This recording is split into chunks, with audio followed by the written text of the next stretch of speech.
ஜோஜுலாலா.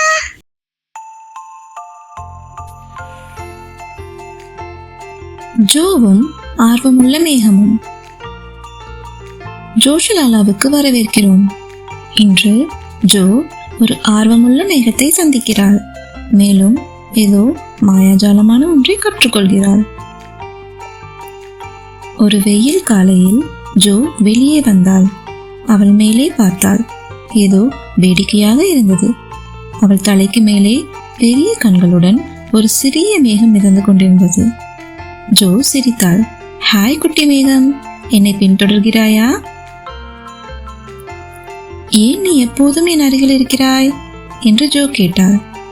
மேகம் கண் சிமிட்டி, ஏன் என்றால் நீ அழகான கேள்விகளை கேட்கிறாய் என்றது. ஜோ அகலமாக சிரித்தாள்.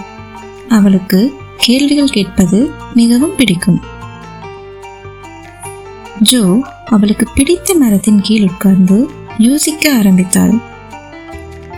மேகங்கள் தூங்கும் உடை அணிவார்களா? அவை பஞ்சு மிட்டாய் சாப்பிடுவார்களா? காற்று அவர்களை கிச்சு கிச்சு மூட்டும் போது சிரிப்பார்களா? அவளுடைய தோழர்கள் தாரா மற்றும் சாம் ஓடி வந்தார்கள். ஜோ, இந்த வேடிக்கையான கேள்விகள் எல்லாம் உனக்கு எங்கிருந்து கிடைக்கிறது என்று தாரா கேட்டாள். ஜோ சிரித்துக்கொண்டே, கேள்விகள் முட்டாள்தனமானவைகள் அல்ல, கேட்பது நாம் கற்றுக்கொள்ளவும் வளரவும் உதவுகிறது என்றாள். சாம் தலையசைத்து, அது நன்றாக இருக்கிறது, நானும் முயற்சி செய்ய விரும்புகிறேன் என்றான். சிறிய மேகம் மெதுவாக மேலே மிதந்து கண் சிமிட்டியது. யோசித்துக்கொண்டே இரு ஜோ, ஆர்வம்தான் உனது சூப்பர் சக்தி.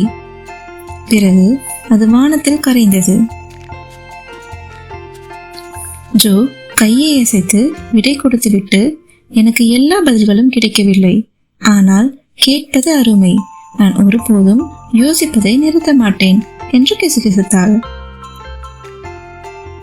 கேள்விகள் கேட்பது நாம் கற்றுக்கொள்ளவும் வளரவும் மாயாஜாலமான விஷயங்களை கண்டறியவும் உதவுகிறது.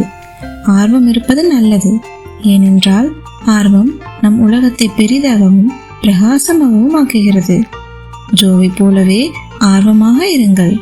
ஜோவின் மாயாஜால சாகசத்தை நீங்கள் ரசித்திருந்தால் ஜோஷுலாலாவின் இதயம் கவரும் கதைகள் மேலும் பார்க்க லைக் செய்து, ஷேர் செய்து, சப்ஸ்கிரைப் செய்ய மறக்காதீர்கள்.